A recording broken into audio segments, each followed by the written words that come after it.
Hello, bachcho, let's read the question. Which of the following statement is correct about binding energy in a nucleus? Okay, हम बताने कौन सी statement यहाँ पे correct है regarding binding energy in a nucleus. अब देखो binding energy क्या होती है.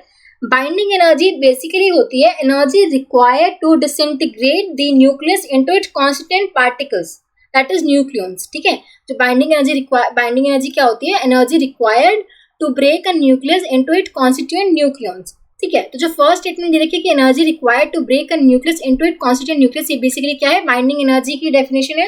तो फर्स्ट स्टेटमेंट तो बिल्कुल सही है. सेकंड ने दिया हुआ it is energy made available when free nucleons combine to form a nucleus, ये भी सही है. देखो बाइंडिंग एनर्जी बेसिकली क्या है कि एनर्जी जो हमें रिक्वायर्ड होती है to hold the nucleons in a nucleus, सब न्यूक्लियॉन्स को होल्ड करने के लिए न्यूक्लियस में जो एनर्जी है ना, जिनको बाइंड कर रही है, that is binding energy. Energy required to hold the nucleus in a nucleus.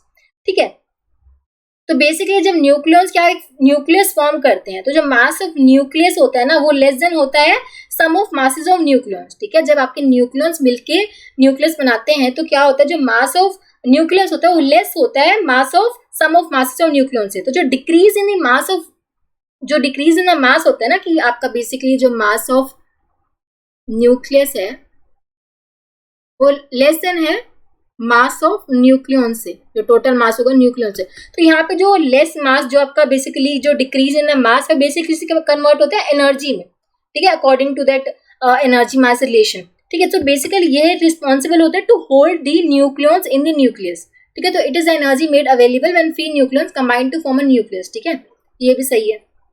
Third में दिया हुआ it is sum of the rest mass energy of its nucleus minus the rest mass energy of the nucleus, ये भी सही है. देखो जो binding energy का फॉर्मूला हम लिखते हैं, दैट इज गिवन बाय, ठीक है, जो मास ऑफ न्यूक्लियस यानी कि number of protons, mass of proton, number of neutrons, mass of neutron, minus mass of nucleus into में सी स्क्वायर.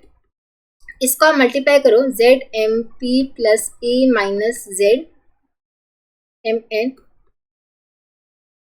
अब ये क्या रिप्रेजेंट कर रहे हैं, rest mass energy of nucleus. इसके ये न्यूक्लियस की रेस्ट मास एनर्जी रिप्रेजेंट कर रहे हैं और ये रिप्रेजेंट कर रहे हैं rest mass energy of nucleus. तो इनका डिफरेंस बेसिकली क्या दे रहा है आपको, बाइंडिंग एनर्जी. तो ये भी सही है, तो थर्ड स्टेटमेंट भी सही है. So all three statements are correct. So option D would be the correct choice. I hope आप सबको समझ आया होगा. थैंक यू सो मच.